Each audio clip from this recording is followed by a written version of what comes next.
Cut health நமக்கு ப்ராப்ளமா இருக்கு அப்படின்றத எப்படி என்ன மாரி சிம்ப்டம்ஸ்ல நம்ம ஃபீல் பண்ண முடியும் டாக்டர்? ஆம், மிக சரியா கேட்டீங்க. இப்போ வயிறு உபுசம் ரொம்ப அதிகமா இருக்கு. இப்போ ப்ளோட்டிங்ன்னு சொல்லுவாங்க இல்லையா? வயிறு Bloating. டொம்முன்னு.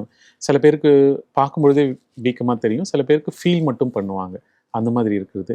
எக்ஸஸா காத்து பிரியறது. கீழ் வழியா நமக்கு காத்து பிரியறது அந்த மாதிரி.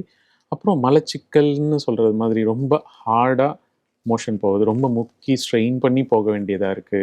அந்த மாதிரி சிக்கல்கள். இல்ல சில சமயம் போகும்போது ரத்தம் கலந்து போகுறது. அந்த மாதிரி இருக்கும்பொழுது நமக்கு உள்ள ஏதோ உபாதைகள்னால வருது. இது நார்மலா நடக்கிற அந்த மலச்சிக்கல் இல்லாம ஏதோ ஒரு காரணத்தால நடக்குது. சில பேருக்கு மருந்துகள் நெறைய எடுக்கிறதுனால வரும். இப்போ பிபிக்கு குடுக்குற நெறைய மாத்திரைகள்லயும் அ குடலுடைய அசைவுகள் ஸ்லோவாயிடும். அந்த சமயத்துல வருது.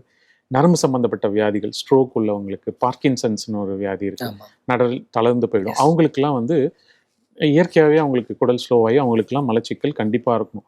ஸோ நம்ம அப்போ வந்து அவங்களுக்கு ஏதாவது மருந்துகளோ, இந்த நான் சொன்ன மாரி நார்ச்சத்துள்ள பொருட்கள், இல்ல சில லாக்ஸேட்டிவ்ஸ்ன்னு சொல்றோம். மலமிளக்கின்னு சொல்றோம் இல்லையா? அதெல்லாம் நம்ம குடுத்து ரெகுலரா பழக்கி வச்சுக்கிறது நல்லது. ஏன்னா இது கூட கூட இன்னும் தொந்தரவு தான் அதிகமாகும். நெறைய பேர் வந்து மோஷன் வரலன்னு அவங்க ஸ்ட்ரெயின் பண்றப்போ, தவறான ஒரு மெத்தட அவங்க லேர்ன் பண்ணிப்பாங்க. இப்போ ம். ஆசனவாய் விரியடைய செய்யணும் அப்படிங்கிற இதுல நம்ம முக்குற சமயத்துல ஆசனவாய் இறுக ஆரம்பிச்சுரும். ஸோ ம். அவங்களால கடைசி வரைக்கும் அந்த பழைய இத நம்மளால செய்ய முடியாது. ஓகே. அதுதான் இந்த எவாக்குவேஷன் டிஸார்டர்ன்னு சொல்றது. அத நம்ம சில டெஸ்ட் மூலமா கன்ஃபார்ம் பண்ணிட்டு, அதுக்கான எக்சர்சைஸ் மாதிரி கொஞ்சம் ம். சொல்லிக் குடுப்போம். அதுக்கப்புறம் அவங்களுக்கு நார்மல் ஆக வாய்ப்பு இருக்கு.